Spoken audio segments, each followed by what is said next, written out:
¿Qué tal, amigas y amigos del Invite? Estamos aquí una vez más en Tierra Buena para el Día del Señor, ya en el segundo domingo de este Adviento. ¿Qué tal, Miguel? ¿Qué tal, Jaime. Victoriano? Bien, bien, Jaime, ¿qué tal? Saludos, ¿qué tal? Hola. Toño, ¿Qué qué tal? Buenos gusto días, saludos. encontrarlos. Qué gusto encontrarlos. Estamos en este camino ya al Adviento en preparación a la Navidad. Miquel, ¿qué nos dices? Pues sí, efectivamente es el segundo domingo de Adviento. El primero ya bendijimos las coronas y ya prendimos la primera velita y ahora toca la segunda velita. Es un evangelio, el que nos corresponde, un evangelio que nos va a dar muchas pistas, ¿no? Y pues quisiera que leyéramos el evangelio. ¿Quién quiere Perfecto. leerlo? A ver quién levanta la mano por ahí, a la una. Yo lo leo. Bien, Jaime. Adelante, Jaime. Del Evangelio según San Lucas, en el año 15 del reinado del César Tiberio, siendo Poncio Pilato procurador de Judea, Herodes tetrarca de Galilea, su hermano Filipo tetrarca de las regiones de Ituria y Traconítide, y Lisanias tetrarca de Abilene, bajo el pontificado de los sumos sacerdotes Anás y Caifás, vino la palabra de Dios en el desierto sobre Juan, hijo de Zacarías. Entonces comenzó a recorrer toda la comarca del Jordán, predicando un bautismo de penitencia para el perdón de los pecados, como está escrito en el libro de las predicciones del profeta Isaías. Ha resonado una voz en el desierto: preparen el camino del Señor, hagan rectos sus senderos, todo valle será rellenado, toda montaña y colina rebajada, lo tortuoso se hará derecho, los caminos ásperos serán allanados y todos los hombres verán la salvación de Dios. Muy bien, muy bien. Primero que nada, una nota exegética, una nota estructural del Evangelio de Lucas. Este es el capítulo 3 del Evangelio de Lucas. Entonces, hay dos capítulos anteriores que se llaman los Evangelios de la Infancia. Estos Evangelios de la Infancia probablemente fueron añadidos después. La redacción original comienza con esta presentación de Juan el Bautista, aunque no dice el Bautista, Del Bautista. lo dirá más tarde, con respecto a la nomenclatura que se estaba usando en las comunidades cristianas de los primeros tiempos. Se llamaba Juan el Bautista, pero en este momento lo presenta como Juan. Y lo presenta como un profeta del Antiguo Testamento, un profeta que ha sido llamado para partir el tiempo en dos, Lucas tiene conciencia de que el tiempo de Israel comienza desde la creación hasta Juan el Bautista, y con Juan el Bautista comienza un periodo nuevo que le podemos decir el periodo de Jesús, que va del anuncio, del precursor, hasta los últimos tiempos, hasta la parucía. Entonces, este dato que los datos geográficos y los datos históricos de la composición del lugar son propiamente un tiempo que se inicia, un periodo de la historia que se inicia, el periodo más grande de la historia, pues el tiempo de Jesús. Entonces, este dato de que los evangelios de la infancia, los dos capítulos anteriores, se añadieron posteriormente, nos da la sensación de que el capítulo 3 comienza la historia, y la historia comienza con Juan. Juan predicando un bautismo de conversión, un bautismo de arrepentimiento. ¿Por qué es importante en las escrituras que se hable del bautismo de arrepentimiento? Porque Juan el Bautista no fue el inventor del bautismo. Juan el Bautista lo tomó de una secta, muy probablemente de una secta esenia, pues en el monasterio de Qumran, cerca del Mar Muerto, en el desierto de Israel. Está las ruinas de un monasterio que no se conocía hasta hace poquito, hasta 1940, 45. Se comenzaron las excavaciones debidas a una coincidencia del descubrimiento de la biblioteca del Qumran, y se sabe que estos monjes del desierto, judíos, una secta judía que se retiró al desierto para preparar la llegada del maestro de justicia, lo que nosotros conocemos como el Mesías. Este Mesías iba a llegar inminentemente. Entonces los qumramitas hacían baños de pureza. Hay unas piscinas de purificación en las que practicaban esta inmersión. Bautismo es igual a inmersión. El término bautismo se traduce literalmente como inmersión. Yo les cuento en las pláticas prebautismales y a los niños que cuando nosotros mojamos una concha en el chocolate, la estamos bautizando. Cuando ponemos una galleta en la leche, pues le estamos bautizando, porque eso significa, bautismo significa inmersión. Entonces, no están muy de acuerdo las teorías si Juan el Bautista fue monje del Qumran o no, pero lo que sí sabemos es que contemporáneamente el Qumran hacía bautismos de purificación. Pero el Qumran los esenios no fueron los inventores del bautismo. El pueblo judío ya bautizaba en el Jordán con una intención de cambio. Esto lo trabajamos en las pláticas prebautismales, ¿no, Toño? La intención de cambio era superficial. En el pueblo de Israel era una práctica de cambio de todos tipos, cambio de profesión, cambio de situación, cambio de todo lo que uno podría cambiar en la vida. Si un campesino se quería hacer obrero, se sometía a un bautismo para que el agua, como una tumba, sepultara al hombre viejo y renaciera una persona de cambio, ¿no? Un cambio en la persona. Entonces, el agua la tenemos que ver como la tierra que sepulta a una persona y renace a una situación nueva. Y pues la historia nos demuestra que el pueblo judío, esta práctica de la inmersión la hacía con respecto a todo tipo de cambios.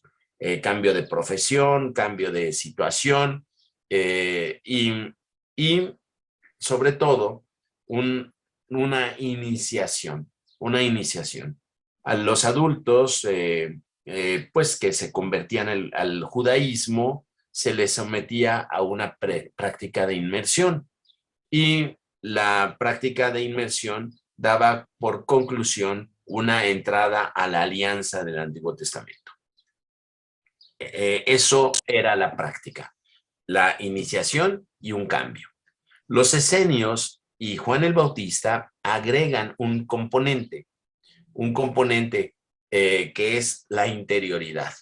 La interioridad es un cambio, una purificación interior para recibir al Mesías, para prepararse a recibir al Maestro de Justicia. Y entonces aquí tenemos la presentación de Juan el Bautista, la presentación de que bautizaba, la presentación de que hay un cambio absoluto del tiempo judío del Antiguo Testamento a un cambio, a un tiempo del Nuevo Testamento, un tiempo de Jesús, e inicia la historia. Es muy importante para nosotros recordar que este Adviento que nosotros vivimos se parece al Adviento pasado, pero en realidad no es como lo decíamos la vez pasada, no es un recuerdo nada más. Este Adviento que nosotros estamos viviendo en 2021, este es un Adviento que nos prepara para la venida definitiva del Salvador.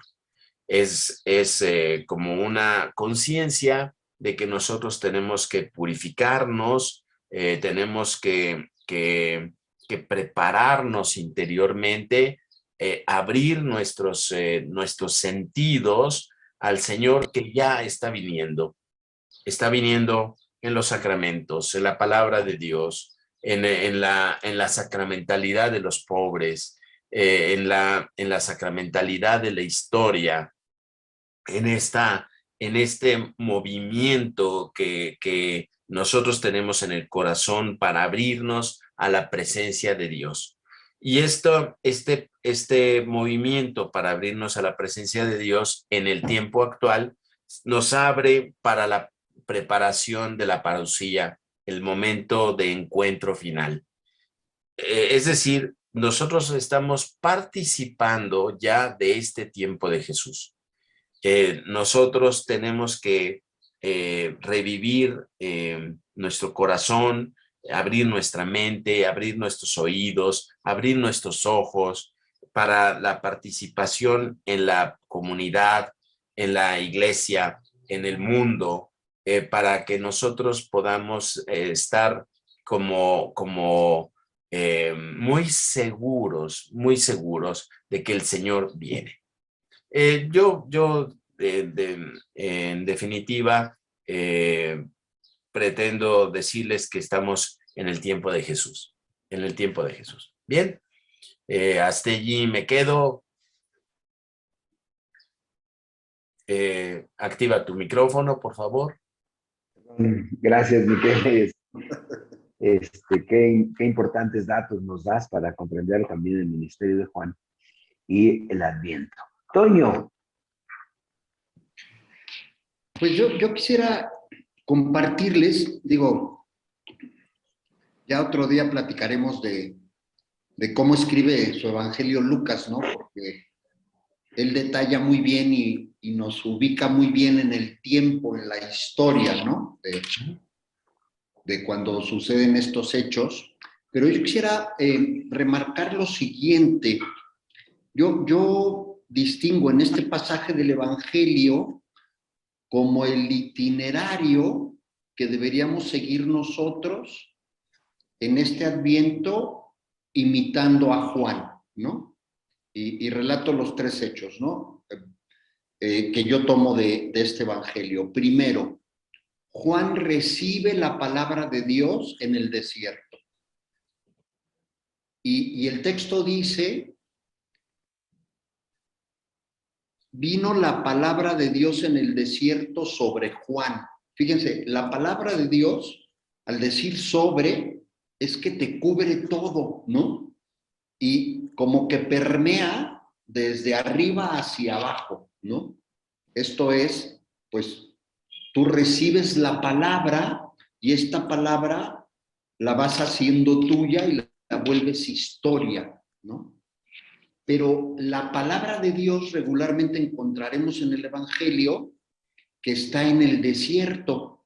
Dios se manifiesta en el desierto. Allí se va Jesús cuando quiere iniciar su vida pública, ¿no? Se retira primero al desierto. En el desierto Juan recibe la palabra y ahí vemos que Dios se manifiesta, ¿no? Entonces, es decir, no es que nosotros nos vayamos al desierto, ¿no?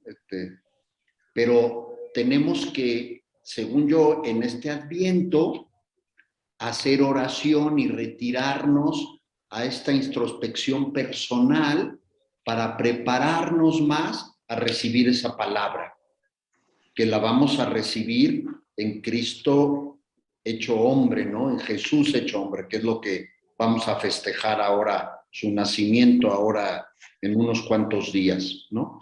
Entonces, Juan recibe la palabra, pero la vuelve a acción, porque el otro texto nos dice que fue a recorrer toda la comarca del Jordán predicando un bautismo de penitencia. Esto es, recibimos la palabra y tenemos que predicarla. No nos podemos quedar con ello. Entonces, aquí vemos a Juan como el prototipo del discípulo, ¿no? Recibe la palabra y la predica la palabra. Pero predica la palabra de Jesús, no la de él, ¿no? Y aquí yo veo como un llamado actual para todos los que estamos involucrados en la iglesia, de que la iglesia tiene que predicar la palabra de Jesús, no la que cada quien considere que es, sino la palabra de Jesús, ¿no? Y que esta predicación, y es la tercera parte, que con esto casi termina el texto, Juan predica la palabra para la salvación. Si la predicación no busca la salvación, no está entonces siendo palabra de Jesús, porque toda palabra de Jesús está orientada, encaminada al servicio de la salvación. Entonces es lo que yo quería hoy remarcar para decir, en este Adviento, pues tenemos que prepararnos para ser discípulos de Jesús, recibiendo la palabra, predicándola y buscando siempre la salvación, ¿no? Y ya después platicaremos. Yo hasta ahí dejaría ahorita mi comentario, no sé cómo vean. Muy bien, muy bien, muy bien. Gracias, Toño. Muy práctico, como siempre, para ir aterrizando estos temas. Jaime. Sí, a mí me llama mucho la atención el punto de inicio.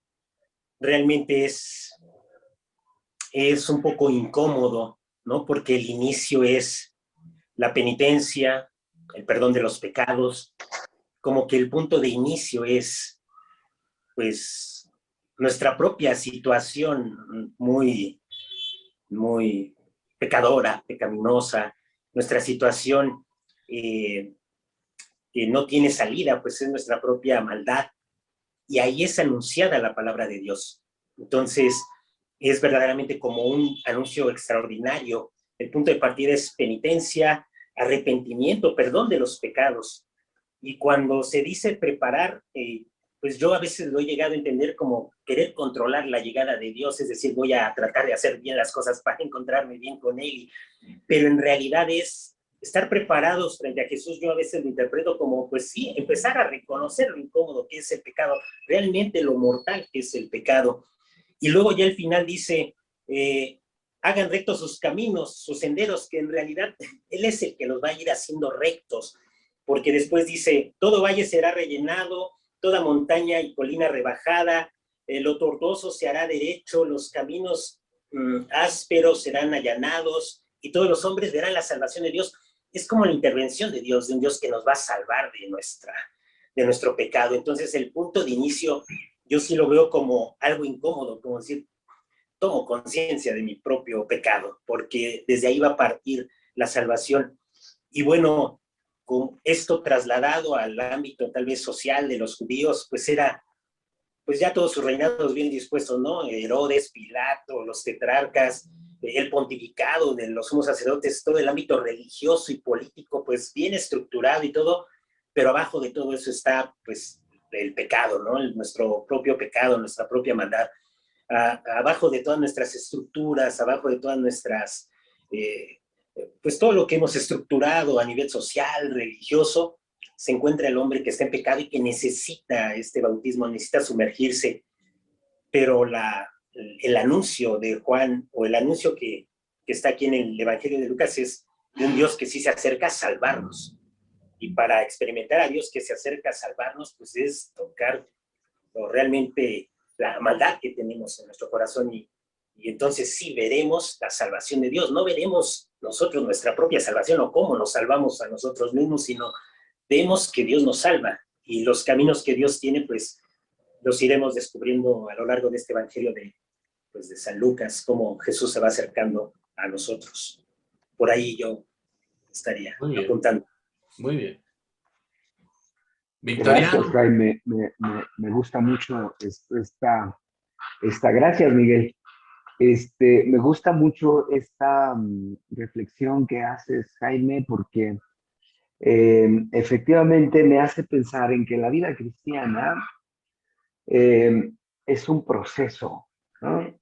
Es un proceso donde no está inmediatamente acabado, porque a veces puede haber como la fantasía de que hoy para mañana. Me acuerdo que hace muchos años, todavía antes de ordenarme, un joven del colegio donde yo hacía servicio, me dijo, oye, ¿no te aburres de ir todos los días a la misa y de escuchar siempre las mismas cosas, ¿no?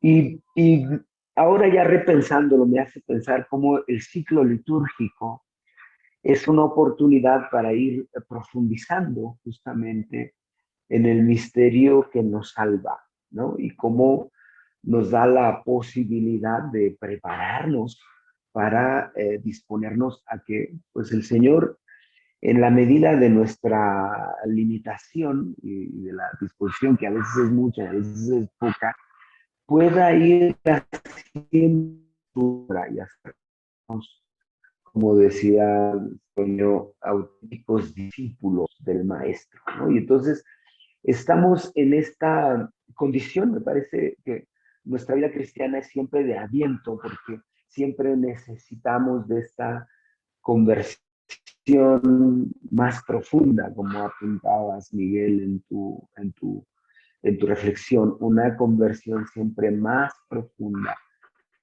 Ir profundizando cada vez más, porque, bueno, nuestra naturaleza humana es así, ¿no? Entonces, la posibilidad de estar en la escucha constante de la palabra, que bien resaltabas, Toño, esta necesidad de adherirse a la palabra de Jesús. Y creo yo que las explicaciones de Miguel nos dan mucha luz para ir entendiendo de mejor manera lo en el Evangelio, porque eso se puede quedar con una lectura muy superficial. Y entonces pensaba que nos volvemos a encontrar con Lucas, con quien comenzamos esta historia de Tierra Buena para el Día del Señor. Y entonces me encanta porque repienso en este camino que hemos recorrido y sin duda puedo decir que el Señor nos ha, bueno, a mí personalmente me ha ayudado a ampliar mi comprensión de la palabra de Jesús. Entonces estamos siempre en un adviento, siempre en la necesidad de prepararnos, de reconocer nuestro pecado, como decías, Jaime, y de centrarnos cada vez más en la palabra del Maestro para eventualmente poder anunciar algo que no sea nuestra propia basura, sino la palabra del Señor. Pues eso, Miquele, dale, sí. Remátala. El asunto de recomenzar es muy cristiano, y estamos recomenzando un tiempo que la persona de Jesús está llegando. Lo pasado ya es pasado. Lo que hiciste ayer o antier o hace 20 años ya, suéltalo, porque hoy tienes la oportunidad de recomenzar.